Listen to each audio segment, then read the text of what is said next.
Yeah. So it looks like everybody that was waiting is now in. So I would say we might as well get started. I'm sure that a few more will trickle in over the next few minutes, but all right. So I'll call this meeting to order. Well, there's still people coming in. Anyway, I'll call the meeting to order. So I'm Todd Leader. I'm the Vice President. For anybody that doesn't know me, Lynn Brogan unfortunately was unable to join us due to illness, and so I'll be chairing the meeting. So thank you all for joining us on a Saturday morning that looks like it's going to be quite a nice day, the kind that most people like, sunny and warm. And so it's much appreciated that everyone is willing to take the time to join for this meeting. All people in Canada have treaty rights and responsibilities. Those who have settler, arrivant, and refugee origins are challenged to collectively work towards reconciliation with Indigenous peoples and communities. Even as we reckon with our profession's role in residential schools and other colonial projects designed to displace, dispossess, and disempower Indigenous peoples, social workers are also embedded in communities that are grappling with their own roles in the great and necessary labor of reconciliation.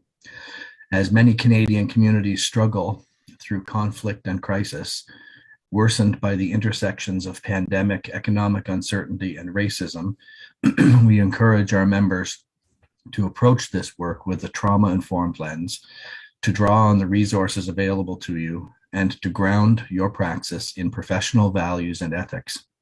We are confident in your desire to rise to these challenges and to help your communities do the same. Let us know how we can support you.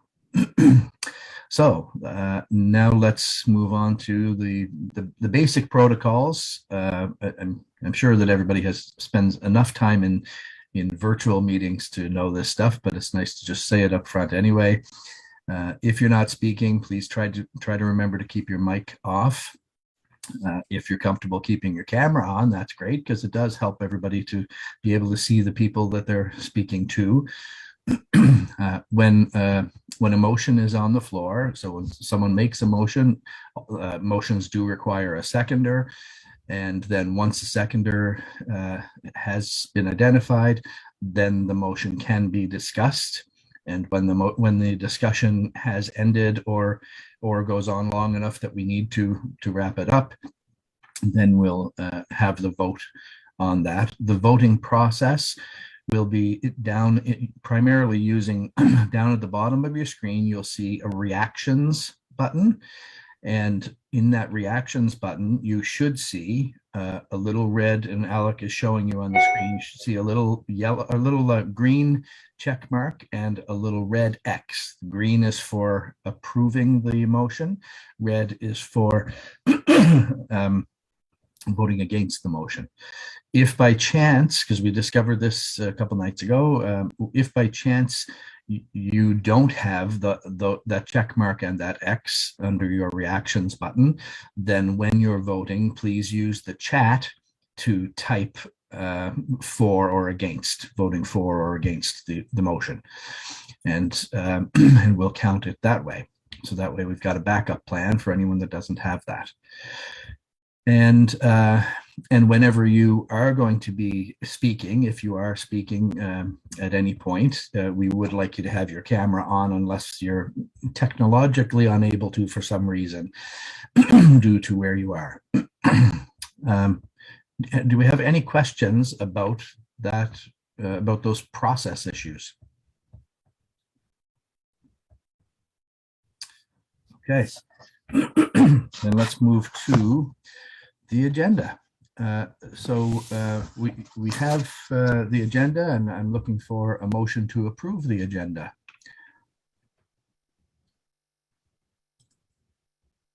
I'll make the motion. It's Jody.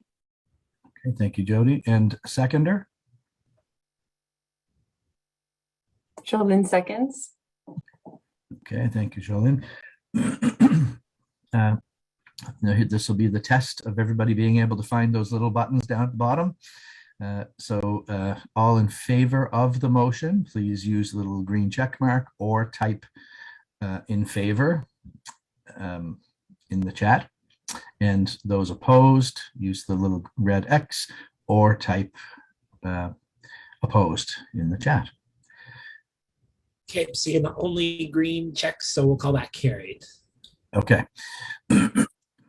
So then now we can move on to approval of the minutes from the AGM in May of 2000. It says 19, but I think we must be talking, is that a Yeah, typo? sorry, it is from 21? 2000. Yes, it's from That's, last year. that's a cut and paste issue. Yeah. Okay. So it's from May of 2021. So can I have a motion to approve those minutes? It's Kate, I'll move. Kate, thank you. And a seconder? I'll second. Anamika. Okay, thank you, Anamika. And all in favor of approving that those minutes? Green check mark or type approved. And those opposed? Red and opposed. Okay, seeing only green check marks, so we'll call that approved. Motion passed. So now we move on to the Executive Director Registrar's report. So I'll hand it over to Alec. Thanks, Todd. And thanks everyone for being here again this morning. I recognize again that it is a glorious day, and the fact that you're giving us some time to discuss this organization and our work over the last year does mean a lot, and I'm hoping folks will stay on for the conference as well. So I'm going to talk about the many activities that the college has been engaged in this year. And again, I really want to start with all of you. I know it's been an incredibly tough year. I know we continue to provide care to the most vulnerable in our province at a time when our systems are beyond strained. We're working beyond capacity. And in all of that, your dedication and work is shining through. These are a few highlights, our award winners from last year. Serena Lewis continues to be a beacon of hope for how we grieve as a society and how we support those, particularly those who have suffered during the April 19th and 20th shootings in the Cobequid area. Serena's been a voice for hope, of a critical voice as well on how we can collectively grieve and the resources that we need. Similarly, Andrea Wayman Hickman from Cape Breton has continued to lead amazing supports for LGBTQIA+ youth, working to make sure that they have the care they need and are connected to a community of support. And Kristen Anderson, again, has really demonstrated what critical clinical social work looks like, being able to work again with kids, youth who are considered crossover kids, often between being in care and then involved in the justice system, has been able to stand up clearly and advocate for their needs and created real change in the process in terms of bringing online many post-secondary institutions who are committed to covering cost of tuition for former kids in care. And that's just a small example of some of the work that you have all been doing. And that's why we exist, is to make sure that your work is supported and that the public is receiving the care of ethical, authentic social workers. And so some shining examples: when you succeed means we're succeeding. And I'm incredibly grateful to all of you for your work. I just want to talk a little bit about the role of the college, and then we'll talk a little bit about the activities for the year. So the college continues to have a dual mandate, an integrated mandate, which does allow us more nimbleness in our ability to effectively regulate the profession of social work, while also supporting and advocating for the policies that improve social conditions, challenge justice, and value diversity. Again, ensuring that not just our members are living up to the commitments of our profession, but that we can challenge systems to make sure that they are as well. And we've put a lot of effort into doing that over the last few years, particularly this last year. Again, our primary goal is protection of the public. Again, making sure that you have the tools that you need to bring ethical social work practice to life, and ensuring that, again, you have that the public has the services that they need to be able to live a full, rich life. Some of our pillars of services, regulation is a big one. As you'll see, it is certainly where we're seeing a lot of cost pressures, which Kate will review with you, but it's one of our most important functions. And it's important, again, that we continue to invest and grow our capacity to be a progressive regulator. And we do have a reputation in this province and across Canada right now as being one of the most progressive regulators in the province. People do look for us for input on how we are committed to anti-racist regulation, which I'll talk a little bit more about. How we, again, ensure that we are placing incidents of professional misconduct in the context of the experiences of those involved, and are working to ensure justice and fairness in those processes. We've continued to bring more progressive policies online to make sure that those processes are fair and just, which I'll talk a little bit more about. Member services continue to roll out. I'm really pleased.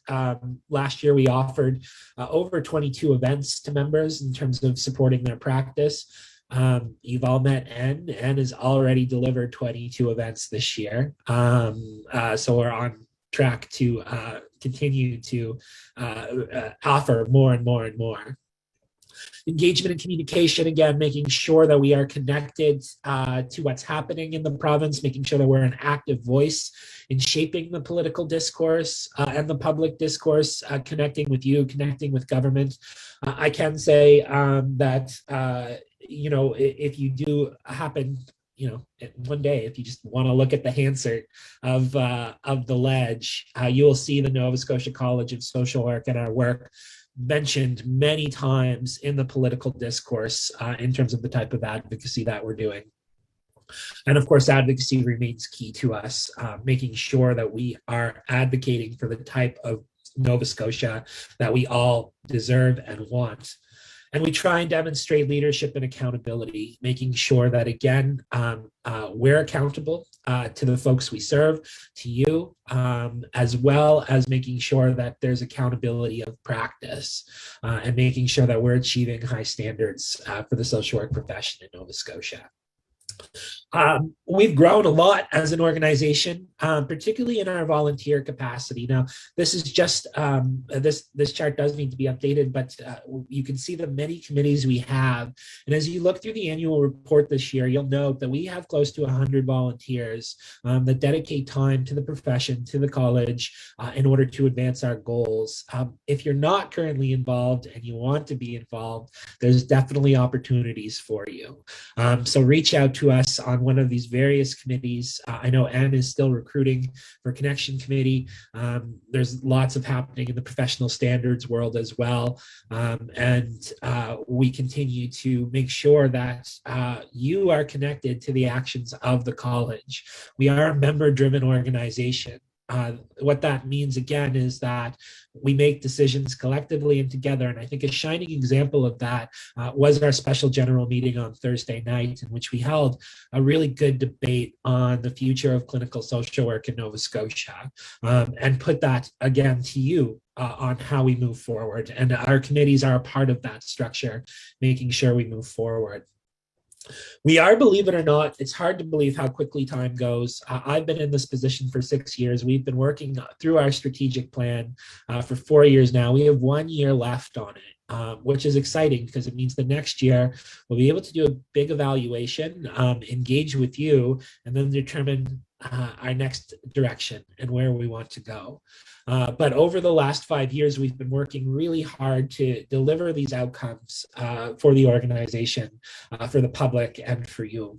So regulating the profession to ensure the highest standards of professional and ethical social work practice for the people of Nova Scotia, investing in the candidacy program, working to remove barriers to labor mobility, and bringing the spirit of the standards of practice and codes of ethics to life. We are, I can say concretely now, and I couldn't say this 5 years ago, but I can now, we are a recognized leader in advocacy and social justice working to protect Nova Scotians. People come to us often, whether it be government departments, civil society, the media, for our opinion on issues of the day and on where we think it needs to go. That's again because of the work of our social justice committee, our other various committees, and council to be able to push a public narrative for the type of change that we want to see. Not just pushing a public narrative, but having that narrative be embedded in good, evidence-based, informed work on the type of society we could have. So we are seen as a credible source. You'll notice in the annual report, many of the media hits that we received, some of the comments that certainly resonated the most with us about people talking about the college. One of the headlines that continues to strike me to this day was an op-ed penned by Jim Vebert, who writes for the Chronicle Herald. And the title of the headline was "Social Workers Get to the Heart of the Matter," which is what you do on a regular basis. And that was in response to our mental health report. So we continue to see media come to us and talk to us and continue to have that out there. We continue to, and our whole conference yesterday and more today, about embedding ourselves in transformational change and leading what that can look like, and really, again, taking our commitments to the Truth and Reconciliation Commission seriously, and challenging ourselves to get there. I'm going to talk a bit more about some concrete examples of that, but we continue to take on the labor of reconciliation. There's still so much work to do. So much deconstruction and then rebuilding of our systems. But we are committed, as is council, to doing that work. We want to see Nova Scotians value social work knowledge, experience, and training. Again, supporting you, making sure that we are promoting the profession. I'll talk a little bit more about Connection Magazine, but again, the idea is that we want our profession to grow and be valued. I can say again, in the last 5 years, we've seen our membership grow from just around 1,800 to 2,400. Again, you can read into that a number of ways. One is we are seeing value. Folks recognizing that hiring registered social workers is in the interest of the public. But we can also read that from the other end as well, and recognizing that there are many, many more people who are in need, and social workers are being hired to provide that need. But we are seeing growth, we are seeing that value, and we are, again, I believe, having an influence out there in terms of the discourse and in terms of the type of society we want to have. As I mentioned, we've been committed to offering more professional development and ethical consultations and research, and has taken this mission on incredibly with an incredible spirit to connect with you, to build with you, and to offer really good, challenging content that forces us to think and helps build our skills. We are committed to continuing to offer more and more professional development, particularly around our new required trainings, which I will also talk about. And finally, continuing to be responsible and accountable and transparent, making sure that when decisions are being made, that you're informed, that you're involved, and that there's, again, a way to influence those. And that's done, again, through our bi-weekly newsletter, through our blogs, through our websites, and making sure that we are connected. Again, just some specifics of this year. Our candidacy program continues to evolve and be built. We've done a lot of work really to make sure that it's functioning well administratively, that it's got the core fundamentals that we need, and that folks are able to move through that program in an effective way. Again, when we first started to move through the candidacy revisioning, we had around 60% of our social work candidates who weren't engaged at that current time. I can say now that everyone who's newly registered is moving through in a timely way. We've done a lot of work to support those who might have been stalled out in candidacy, make sure they're connected and moving forward. And we continue to evaluate and to see how we can make this very unique, but we think really important program in regulation more known, and continue to grow it and support it. At the end of the day, it is about nurturing new practitioners into what is a very complex field where there's a push and pull constantly between our values and the workplace. So how do we establish a clear professional identity? How do we support that and grow that so that social workers can do the work they need to? And so we've continued to dedicate ourselves to that.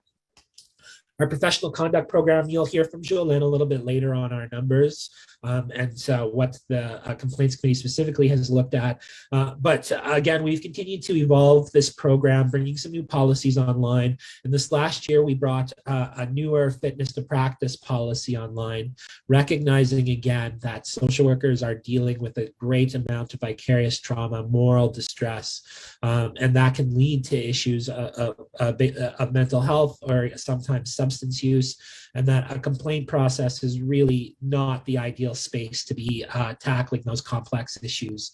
Ultimately, again, our goal is to protect the public and make sure that social workers are safe to practice. But what we've been able to do is to create an alternative process based on informal resolution that allows us to make sure that a social worker is safe while they're able to get the support they need to heal and grow. We've also brought some new programs online regarding how we handle third-party complaints, which can be really challenging. Those who work certainly within child protection would understand the tensions that sometimes grandparents bring to complaints process who don't necessarily have legal rights in a proceeding, but are very concerned. So we've just created some more parameters around those. Again, more kudos to Anne and the professional development team and the professional standards program, who again, finally long overdue, completed a review of our professional development program. And again, really grounding ourselves in the ethics and the standards of the profession, looking at best practices. We're able to connect with you as well and revamp our program to really bring our values to life, bringing online some new requirements, again, looking at social work ethics, ensuring we're committed to truth and reconciliation, as well as anti-racist, anti-discriminatory practice, making sure that we're caring for ourselves so that we understand the trauma that we're taking on, the burnout that we're experiencing, and that we are committed to social justice and working actively to ensure a better society. So those new programs were brought online this year. And we're hoping that they will have an impact in terms of ethical social work practice. You can read a lot about this in the annual report, but the Professional Standards Committee as well has really come to life under Anne's leadership. And there's, you can read in more details about the approach to the work here, but it's again a grounding of expertise, knowledge, literature, as well as first voice experiences to really craft and create good standards and guidelines for social workers to be able to utilize. This last year, MAID guidelines were completed. In the works are custody and access guidelines, documentation guidelines, more work on vicarious trauma. But I think some of the most important work that's been happening is through the work of the decolonization working group that did come online this last year to really help the college solidify both our momentum and our commitment to decolonizing our processes and our institution.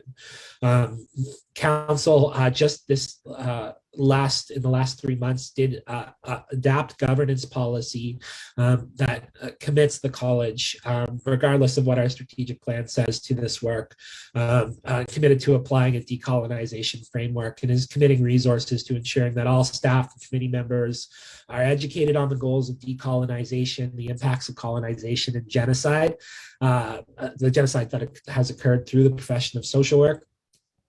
That we are committed to reviewing our governing documents, the Social Work Act, our regulations, bylaw, code of ethics, standards of practice, and updating those frameworks through a decolonization lens. We are working to make sure that all social workers are committed to reconciliation and decolonizing of their own practice. Some of that was done, again, through the professional development changes, but we're going to continue to provide education opportunities and support and continue to try and build momentum for this, and continuing to develop the regulatory tools and processes to ensure that social workers are accountable to the goals of decolonization. So some significant work happening there at the professional standards committees and their working groups, and a really nice approach. So again, if folks are interested in getting involved, please do. The clinical committee, again, has been doing a ton of work. Much of this came to light at our special general meeting on Thursday night, but they have achieved creating a scope of practice for clinical social work, looking at some of the regulatory tools. And on Thursday night, members did vote to adopt a pathway forward to clinical regulation in Nova Scotia. That includes, again, a clear critical clinical focus and embedding social justice in clinical work, and wrapping that, again, around our services. Again, one of the most significant activities we took this year is that we did reorganize our staff. Again, up until January of last year, we had a staff complement of 6, but 2 of those positions were part-time positions. One was 0.6, one was 0.8. Council and myself did a fairly significant review of what we needed in terms of human resources to really make sure that we were achieving the mandate in the Act, but also able to touch all of the elements of our strategic plan. Council did give more resources to human resources so that we could make all positions full-time. That allowed me to realign the positions. And of course, that led to the hiring of N, who's our full-time practice consultant and advocacy consultant. And so we are able to really deliver on our strategic plan. It also realigned our administrative support. So we were able to bring on Suzanne, who was able to provide more support to all of the different programs in the office. So that was significant in terms of our workload and what we could achieve. And I know all of you are feeling that work at this moment in time in terms of the strength that that's added. We want to take some time just to talk about our advocacy and our approach to advocacy, because it's an important one, and I think it resonates with many folks in terms of what we're trying to achieve. So first, it's important to recognize that as a college, we see ourselves as a regulatory body, but also as an important voice in civil society. And that civil society has eroded over the last 30 years as we've seen, again, neoliberalism dominate and give the private sector a tremendous amount of power.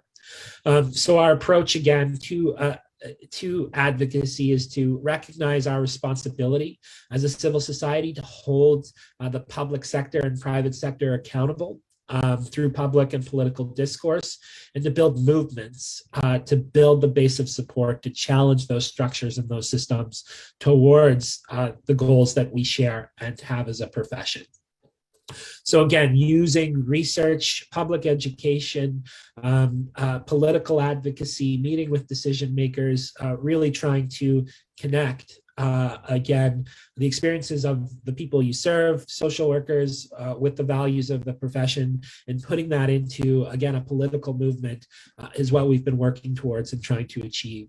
Again, some of the grounding work there has been the achievement of our social policy framework, which has been utilized in many ways now and is becoming more and more significant in terms of our ability to offer a critique of policies that are moving forward, but also to offer the policies that will work.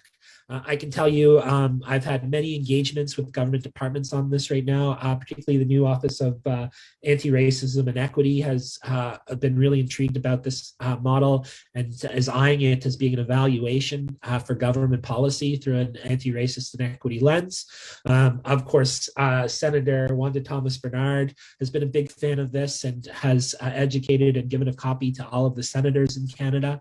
At this point in time, we continue to educate and teach on it. And through our partners at the Canadian Centre for Policy Alternatives, we continue to use it to create change. So one of my favorite projects of last year was working with the CCPA and 34 other community groups to write and author the Keys to Housing Secure Future in Nova Scotia, which brought 34 different organizations, including advocacy players that we hadn't traditionally seen in that political advocacy role, such as Phoenix and Shelter Nova Scotia, coming on board and partnering to produce, again, 95 recommendations on how we can solve the housing crisis in Nova Scotia, which is achievable, by the way, but it's not going to happen through Tim Houston's trickle-down economic approach of increasing the supply of housing. It will happen through meaningful government intervention that brings housing to the forefront as a right, and through public investments in housing. But again, a significant application that we are actively involved in to shape and shift, as were many other social workers, Jeff Crabineau being one, as well as I mentioned, Linda Wilson and Tim Crooks, to come on board with a strong narrative that housing is key to help, and it must be key to how we move forward. We also had a really powerful advocacy day where we had two main events. One of them was to have partners come on board and talk about each of these core principles as, again, to mobilize and educate towards a better future. Our mental health care advocacy has continued to grow and develop based on the leadership of the Social Justice Committee. It was only in January of 2021 that we launched this report. It received really good attention at its launch, a good media coverage, good discourse and dialogue. And the Social Justice Committee has been able to continue to bring the core components of this paper to life through a Big Ideas webinar series that, again, brings different issues into the forefront of mental health through the lens of social justice, using this paper as a baseline. Also, as part of our ADVOCACY a Day event, and again, was able to extraordinarily organize a day in which Dr. Sam Hickox, the new Chief Officer of the Office of Mental Health and Addictions, to sit and listen to the experiences of practitioners, of First Voice participants, on their experiences within mental health, and again, provide a vision for what mental health could look like. That was important engagement with a key official that has built and solidified a relationship for us to continue to do that core advocacy work. We've gotten many partners through our work with the Nova Scotia Action Coalition for Community Wellbeing, fighting again for Nova Scotia free of poverty. We've continued to really work hard on child welfare. This last year, we were engaged quite closely with the Department of Community Services leadership team on a collaborative forum to, again, really look at core areas of practice that we might be able to change and move forward. We've had some success with that. We've had some not success with that.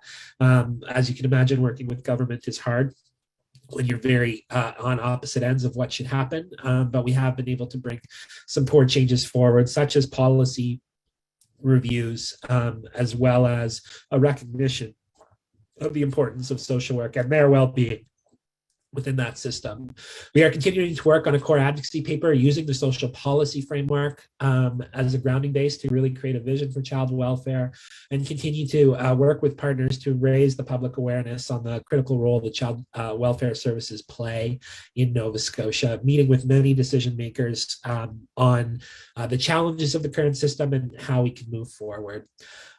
We've also, again, been taking some deliberate attention to focus more on moral distress and vicarious trauma, recognizing that it is a real experience for social workers that needs to be politicized so that systems can address and take better care of our workers so that, again, they can care for the most vulnerable.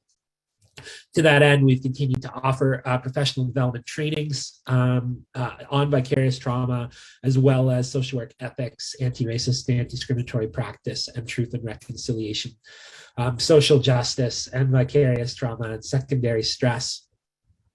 Finally, again, Connection Magazine has been our major caveat for how we promote the profession.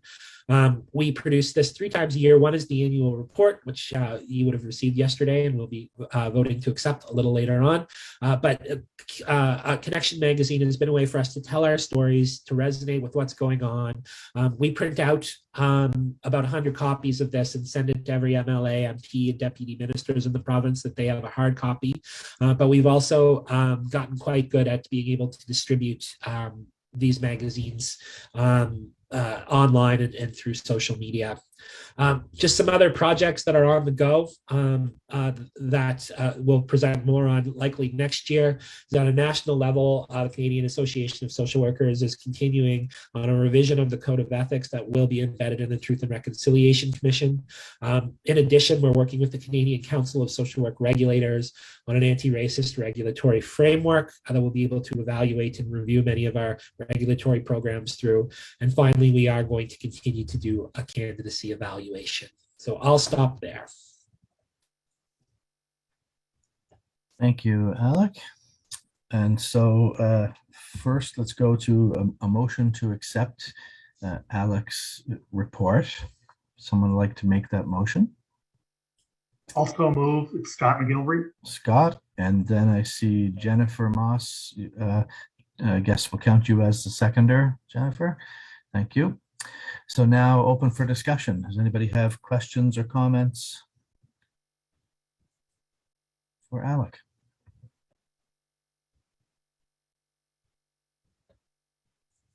This is your chance to rake them over the coals, folks. Come on. I'll just throw in my 2 cents worth that watching the progress over the past year of being sort of on the outside of looking in is phenomenal. And I appreciate what you're doing as a college, but Alec, you specifically taking the leadership role of moving us forward and having such great responses. Like, things are moving. Advocacy is a real thing, and it's very impressive to be a part of this organization and profession, of course. Thank you, Annie. That's my 2 cents worth. Dominic? You're muted, Dominic. There we go. That's such a common thing, eh? We're muted. Yeah. I just want to thank Alec for this great report. It's very thorough, and I'm just enjoying reading and listening as we go along. It's a marvelous transition, I believe, has occurred in the last 10 years or so. When I came back to Nova Scotia in 2009, and I, of course, joined the college, things were very different then with the college. And I recall the struggles we had as a social justice committee to make some things happen. And in that 10 years, 12 years or so, things have really come along. And I just want to congratulate the college, and I want to congratulate Alec in particular for your leadership in this. So many different projects underway, so many people involved. It's very encouraging, and I thank you. Thank you, Dominic. You gotta be careful. He'll end up with a swelled head, that Stratford guy. Anybody else? Catherine? Yes, I just want to echo what's already been said. I'm on council, and Alec amazes me with everything that he gets done. I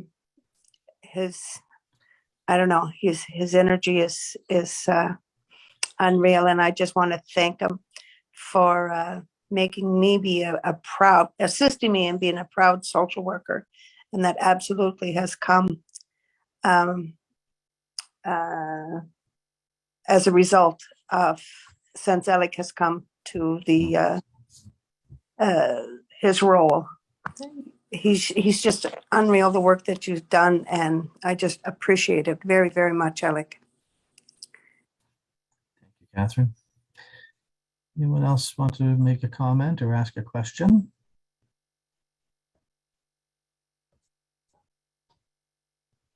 Catherine, your hand is still up, just so you know.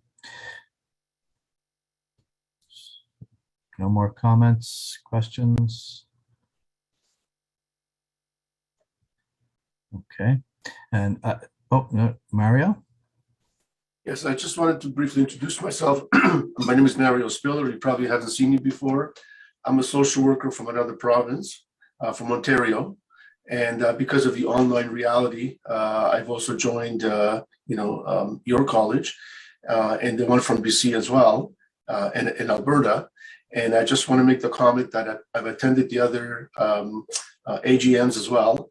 And I'm quite impressed with the presentation and the quality.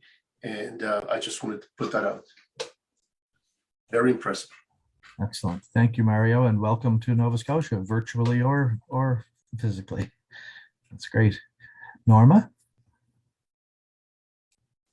I just wanted to say, like, I'd been off for a few years for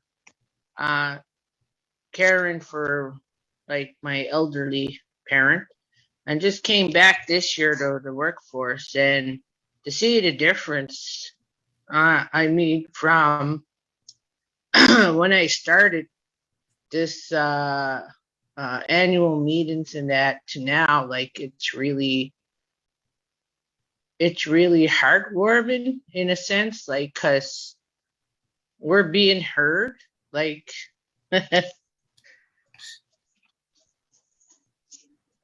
and to have, like, our your organization like validated. Getting emotional, I don't know why. It's okay. But it's really good. I love it. Just say that. Well, thank you very much, Norma. Thank you for that. Anyone else have a comment or a question?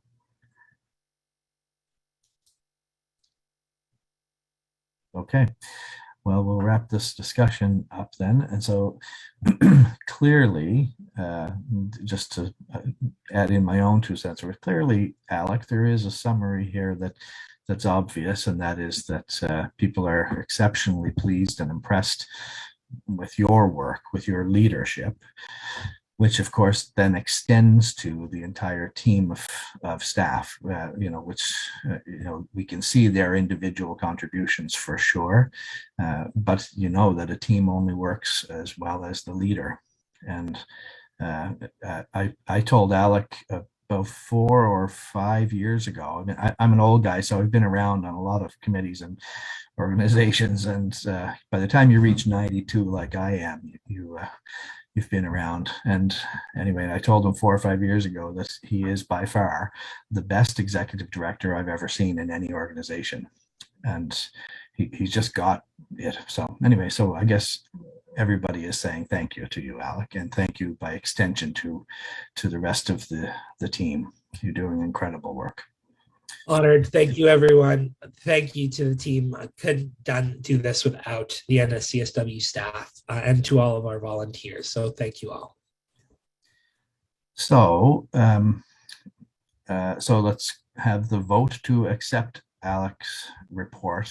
This could be a tight vote. It sounds like, it could squeak through maybe, but so yeah. So green for approving and red for not approving, not supporting it or opposing it, or use the chat if you don't have the little green and red marks. Okay, we'll call that carried. Thanks, everyone. Okay. So I am noting time, and I do want to be conscious to not run into the conference agenda. So we are going to have Jolene give a quick report, and then we'll go into our budget, and we'll see where we are there, just so we don't, just to give folks an update as to where we are. Great. So Jolene, over to you. Perfect. So everyone just saved me a few minutes because I was going to say all of those nice things, but everyone already did. So that's perfect. So I'll rush through my report. So you can get to see it in the annual report, the Board of Examiners report, where we have done, I've mentioned, I guess Alec already mentioned as well, like the sexual misconduct policy. We've looked at trauma specialization for private practice and fitness to practice, which were all, well, sexual misconduct and fitness to practice were based on the trends that we were seeing in complaints and discipline, which I can talk about next report. But overall, I guess otherwise, I just wanted to say that this is my last year on the board. So I'm going to be stepping down in July after my 6 years. So I sort of joined right after Alec, and it's been an amazing experience because I think I just got lucky with the timing. But I just want to thank, because Alec said that we have really good volunteers, and I think we only have really good volunteers because of the staff being amazing and supportive. And when you know that the staff are like helping and pushing you and will support whatever you suggest and do, that's when the volunteers can really be engaged. And that's how I see that on the Board of Examiners and on the Complaints Committee as well. So we're incredibly lucky at our college, by the way, to have really good staff. And I sit with the Association of Social Work Boards, which is the North American association that looks after social work regulators. And I always am so grateful at those meetings, thinking of how lucky we are here in Nova Scotia to have such amazing staff, such support, our hybrid model of having the council and the regulatory piece so that we can work together to support social workers on what we see the needs are. So we are doing really great. So that was my 2 seconds report because someone went over his time. So. Thank you, Jolene. Okay. Can we have a motion to accept Jolene's report?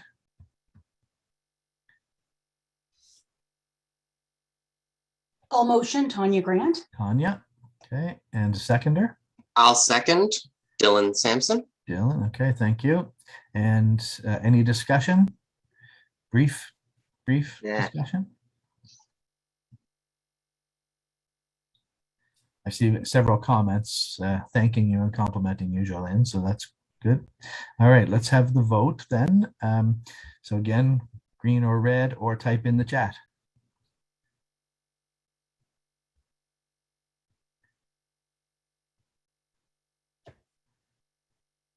All right, overwhelming, I would say. So motion carried.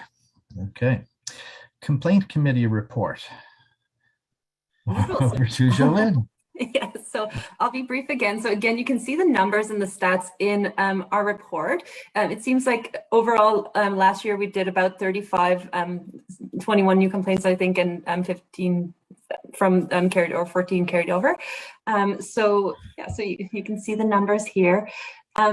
So what we've been seeing over the last, like, I'd say 4 years or so, is that there was an increase in complaints, and this interesting I guess thing has happened over the last year or so where it seems to have plateaued around the same number. So we just assume that it's because the college has actually raised their communication about the complaints process, and the website is so much more user-friendly than it used to be back in the day before before Alec. So I think people are more aware of the complaints process, and now it seems to have plateaued slightly. So we'll see how that keeps going. Like I mentioned earlier, the Board of Examiners looked at sexual misconduct and fitness to practice because that was something that we saw going to discipline. So the discipline process is kind of the next level after complaints, where you decide that this is serious and whether or not the social worker wants to, we're going to go to discipline. So when we, at the Complaints Committee, what we do is it's sort of with consent. So we talk to the social worker and try to see what we can come up with that will make the problem less of an issue for them and less of an issue for the practice, to ensure that public safety is being looked after, but that that they're still able to practice, I guess.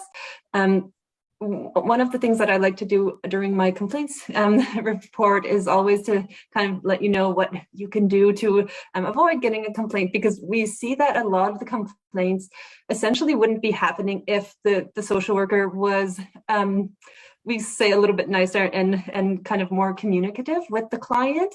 So what I would suggest is, another thing would be reviewing the Code of Ethics and Centers of Practice, which we're all doing every year when we renew our licenses, because ethical conduct is, of course, very important. And looking at the way that you're communicating with your clients, that you're being clear with them, that you're responding to them, because when they don't hear from you for 2 weeks, then that's when they start getting frustrated, as they should.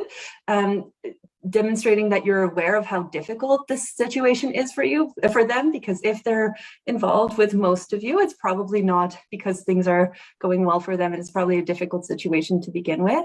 So making sure that they're aware that you're that you know that.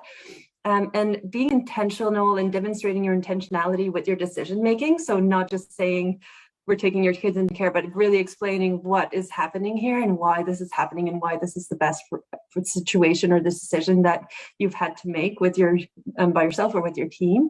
So really, again, that communication piece, and really ensuring that people are actually listening and understanding, and making sure to give that time, because it doesn't take that much more time to really make an effort here and to really ensure that people understand. So I just wanted to give that message out, and feel free to contact me anytime if you need any other information on that. But I think that I'll cut my report short now. Thank you, Jolene. That was some pretty fast talking. All right.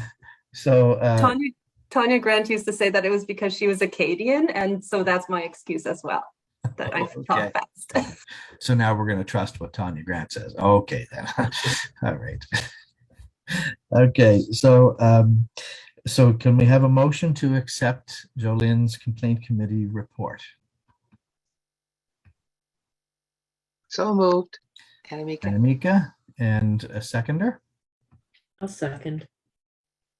Who said that? April? Yes. Okay, thank you.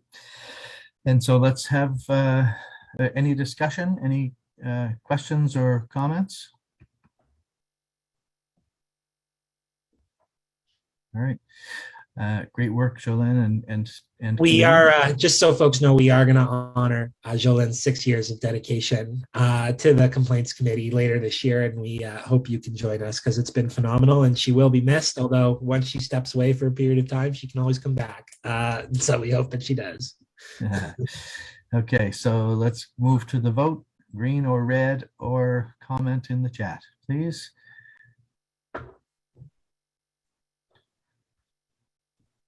Okay, it's going to be another tight one, it looks like. Yeah. We'll call that all carried. Right, motion carried. And now we'll move over to Kate Matheson and talk about money. Everybody's favorite topic, right, Kate? That's right. After all of that emotional, interesting depth and passion, now I get to talk about our numbers. Yay! Wayne's here too, so that's great. Okay, so if anyone doesn't know me, my name is Kate, and I'm the college council treasurer. I'm going to be looking at my notes just to the left, so you don't think I'm avoiding eye contact with all of you. And so I started on council as a representative for the Western Zone and been treasurer for the last couple of years. And just want to start by thanking Lynn and Alec and the council members, all the staff at the college. I just want to echo all of the resounding enthusiasm for the work happening at the college. It's so exciting. And I love the work, and I feel lucky to be here. So last year, my report focused a lot on CERB, and I think this year, you know, there are still aspects of CERB that are resonating with folks in terms of the federal government has come calling. So I don't know if you have people in your lives or clients who have started to receive their overpayment notices, but that, along with rising costs of food, gas, and other household goods, families are feeling squeezed. We're experiencing shockingly high levels of inflation and a perpetual state of uncertainty across the country and the globe.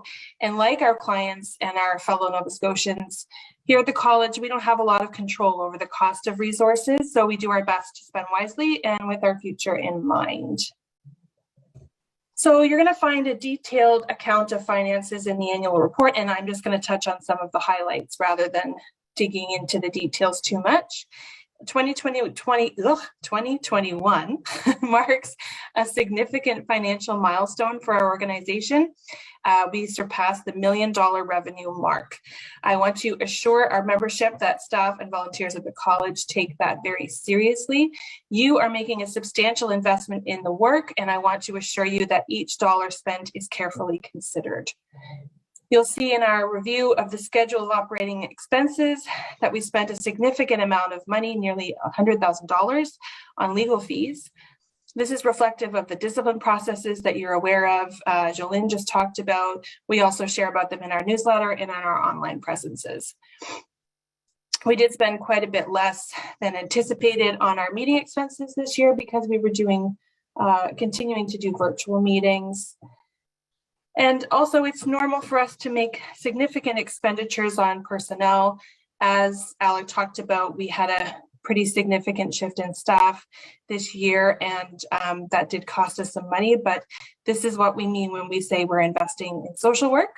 And so the monies are being used responsibly to build, strengthen, and promote the work and our values, both amongst ourselves and in the public. Our advocacy, regulatory rigor, and professional development are growing stronger each year, thanks to that passion and energy from staff and volunteers. In the annual report, you'll find a fancy graphic called Where's the Money Go?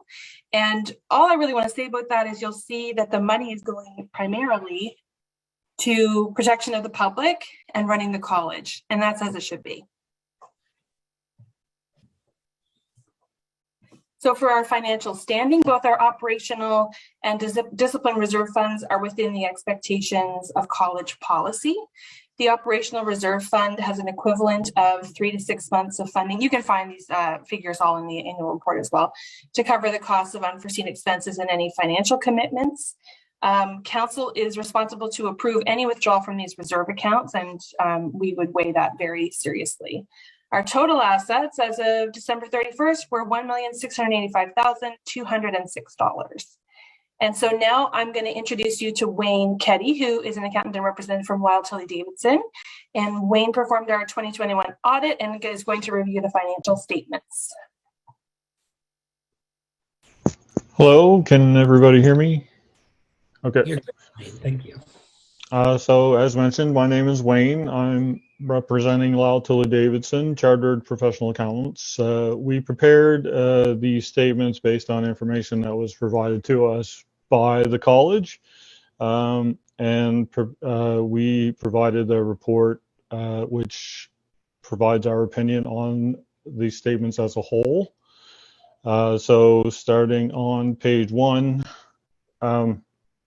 let's preface this conversation with a joke, and my apologies to any lawyers on here, but does anybody know the difference between an accountant and a lawyer?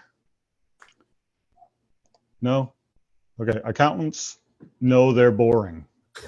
So consider that a warning. And my apologies to anybody who's heard that joke before. Okay. Wait, I look forward to that joke every year. Yeah, I feel it's important to get that out of the way. So page 1 and 2 is our report.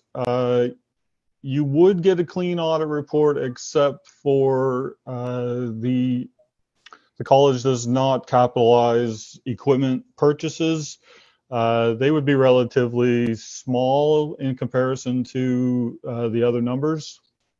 But they are big enough that we do have to mention that. So we start the report with our qualified opinion. The rest of the report just lays out what our responsibilities were, what the college's responsibilities were, and management and the boards. And if you are having trouble sleeping at night, give that a read and you'll be asleep in no time. Again, I know this stuff is not exciting, so I'm going to be brief, but try to be thorough. Page 3 in the financial statements, but it is actually,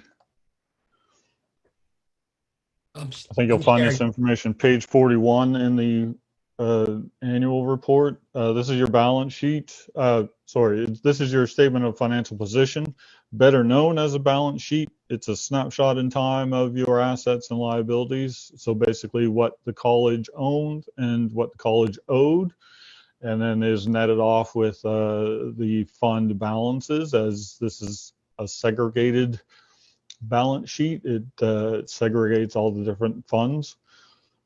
So the top portion has a total balance of 1.685 million, and that's fairly comparable to prior years. So not a lot of change in ways of assets. You do have $990,000 in cash. And then the bottom section is liabilities. There's the biggest part of your liabilities is deferred revenue, which is $890,000. That is made up of everybody who pays their membership fees for the next year, but it's paid before year end, so it gets deferred until the next year. And then the bottom part, again, is just the fund balances for the different funds. And again, it balances, hence the name balance sheet, 1.685 on a million on the bottom. Page 4 on the financial statements, but page 42 in the annual report, this is your statement of operating revenues and expenses, better known as an income statement. This shows the activity for the year from January 1, 2021 to the end of the year, December 31st, 2021. It shows how much revenue came in, and as was mentioned, you went over the 1 million mark. You're at 1,008,000 in total revenue, and expenses of 938,000. So you end up with a net before special projects of almost 70,000, and then special projects took the rest of that. So there's a small deficit at the end of the year of 3,200, which is perfectly fine. And yeah, we do have so statement of fund balances, page 43 in the annual report just gives you the activity in each of the funds. I guess the major one there would be that discipline fund has been topped back up to where it was in previous years with an $18,000 transfer, which was owed to it for prior year actions. And so that's the bulk, that's the report in its entirety in the annual report. But there are further details that are posted online, I do believe, or linked on the website, which goes further into some of the details. There's not a lot of it's notes we have to put in the statements, but also there's information on the guaranteed investment certificates that make up the operational reserve and discipline fund. And you'll also find a more detailed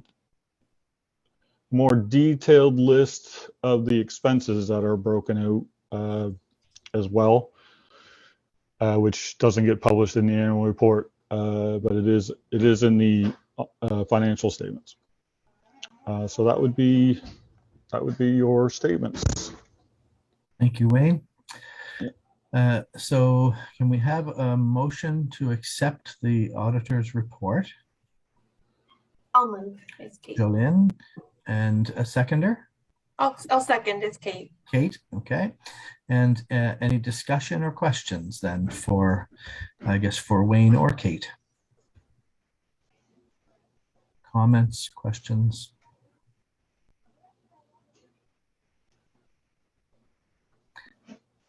All right, hearing none then, let's have the vote to accept the auditor's report. So pick your green or red or comment in the chat, please.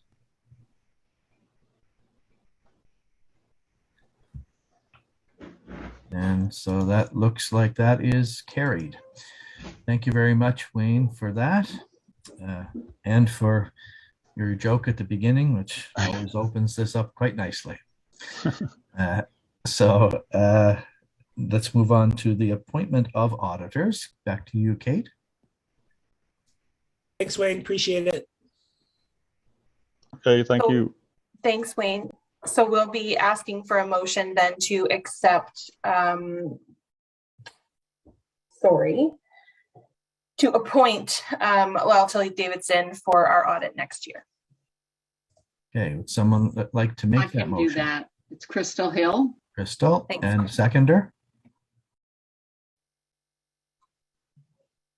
Donna, I will second. Donna, okay. And any discussion?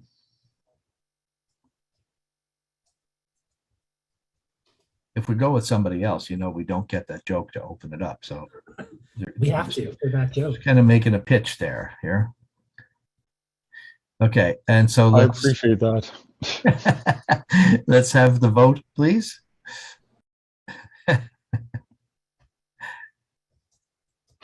All right, so that looks clear again. Motion carried. Thank you very much for that. Okay, so now back to Kate again for presentation of the budget for 2022. Thank you, Todd. You're doing a great job, Todd, by the way. Okay, so budget 2023. When you look at the budget report, you'll see that we have detailed the 2020 and 2021 actuals, the 2022 estimate, and the 2023 proposed. And that's just so you can see the figures over the years. We are projecting a revenue of $1 million or $1,042,100 for 2023, which would again place us in the position of being $1 million organization. This includes a 0.5% increase in fees, which is approximately $2.25 per member. So after our $3 increase in 2022, an additional $2.25.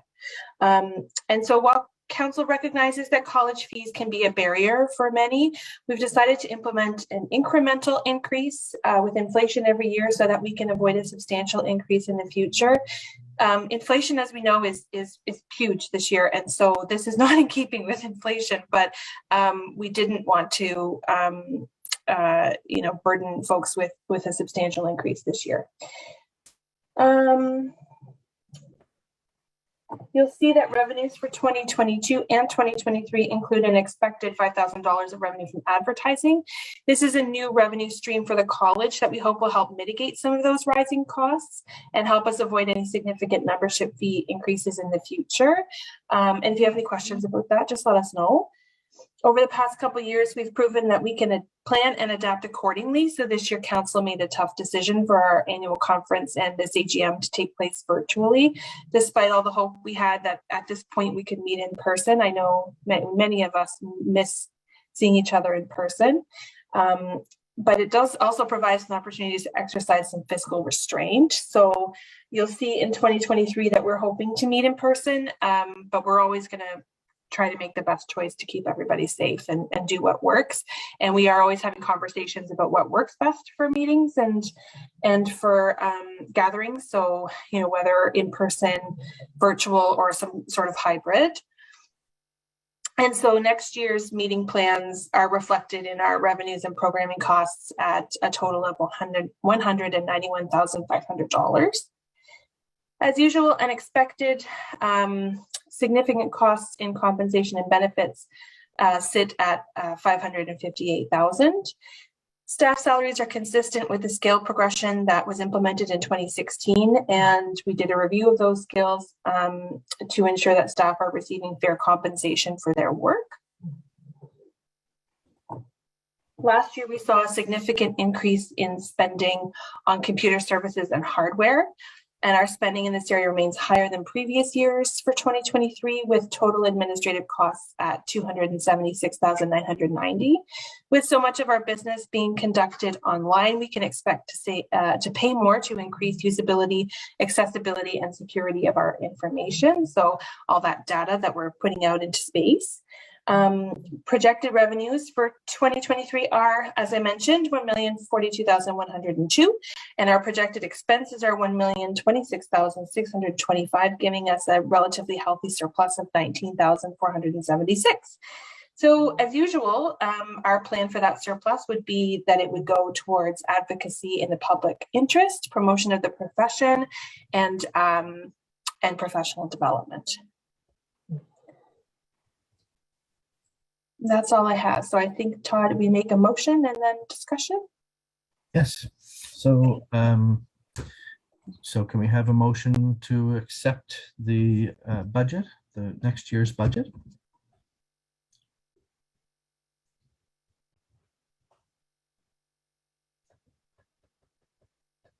So moved. Motion, Tanya Grant. I see Jim and Tanya, I see. Okay, good. Okay. Are we still awake? Yeah. Okay. And so discussion, questions, comments.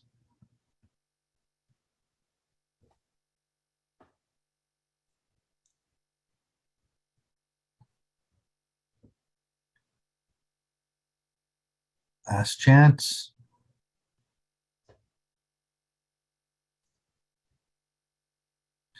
Okay.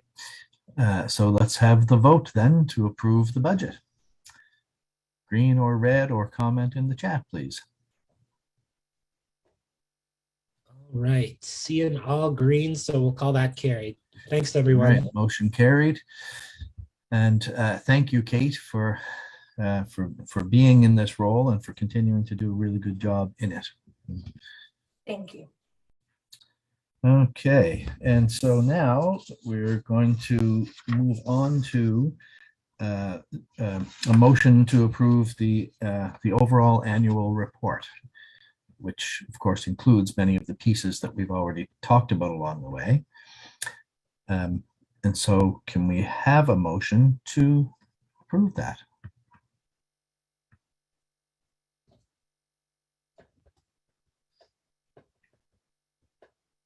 I move to, it's Rose. I will move that to Thank you, approve Rose. the annual report. You're welcome. I'll second that. Who was the seconder? April. April, thank you, April. You're welcome. Okay, and any discussion, any comments, questions, debates, heated fights?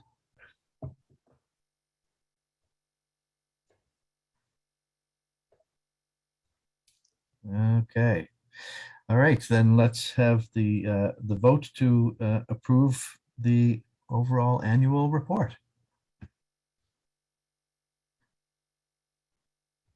Excellent. Those little green checks are delightful. Excellent. Okay, we'll call that All right, carried. motion carried. Thank you, everybody, for that, and thank you to all the people who had a hand in creating that report, because that's not the work of one mind or one set of hands. That's the work of many. So thank you.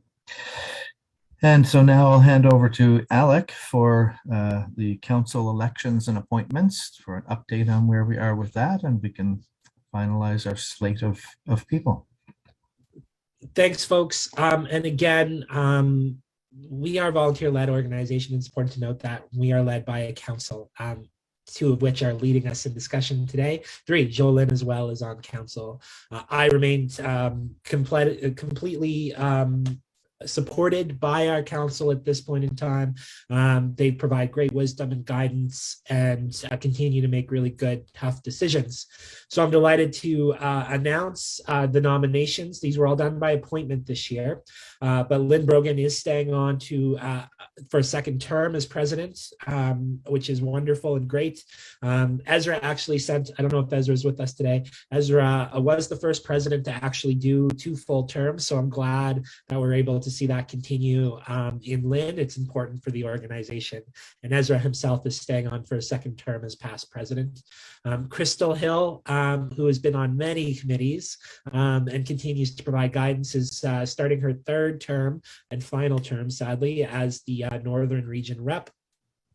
Catherine May Kehoe, again, tremendous support and leader, is starting her second term as the Eastern Region Rep. Miriam Moshini is coming back to council for her first term as Eastern Region Rep. And Laura Rodriguez is staying on for her third term as Western Region Rep. We do say goodbye to Carla Bond, who served as the Eastern Region Rep for the last 2 years. And we do still have a vacancy in that Northern region.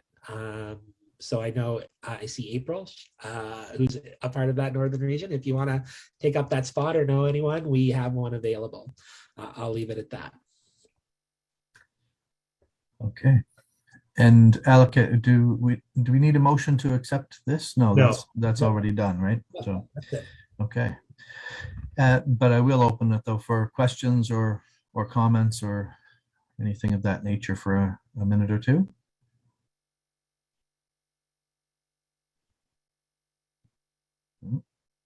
Okay. It's certainly been my observation that the council has had such a strong group of people that it really functions very well, and people hold each other accountable and are constantly looking out for what's best for the public and for the profession simultaneously, which is not always easy. So thank you to the whole council for that. And that brings us to the end. So we're going to adjourn. And I guess we should have a motion to adjourn, but then we don't need a vote on it. We actually don't need a motion. We completed our agenda. Okay. What he said. I do have to run. Actually, the complaints committee has a meeting right now that I need to go to, but I am going to turn it over to Ann to, if that's all right, Ann, to wrap us up and walk you through the day. Great seeing everyone. I'll be back at the conference a little bit later and appreciate all your support. And if any of you have not registered, you still can and join the conference. So over to you, Ann. Thank you so much. Yes, we are going to be continuing with our conference. So we've got our opening reflection and an activity at 10:30. It's a different link, remember that. Then we've got an awesome session with breakout groups. We've got also breakout discussion groups where you will have a chance to process and discuss some of the things that came up yesterday as well as this morning. And then another awesome panel. And we have more spin to win prizes. You have to stay till the very end in order to get the prizes. But we've got great books. We've got other awesome prizes, including a donation from one of our sponsors that is offering members a discount on insurance. I'm not sure I'm saying that right, but maybe Rebecca will give me the correct word. So if you come to our conference, I will be prepared to tell you all about that as well. So come back and join us at 10:30. You have a little bit of time to stretch, get some coffee, some tea, and very grateful to see you all. Yesterday's conference was intense, but really brought up some very important conversations that I'm really proud of our organization and our members of beginning to dive into and hopefully move us forward as a profession in advancing social justice. If you're not joining us, then I hope you enjoy our beautiful day, but there's still time to register and you don't want to miss it.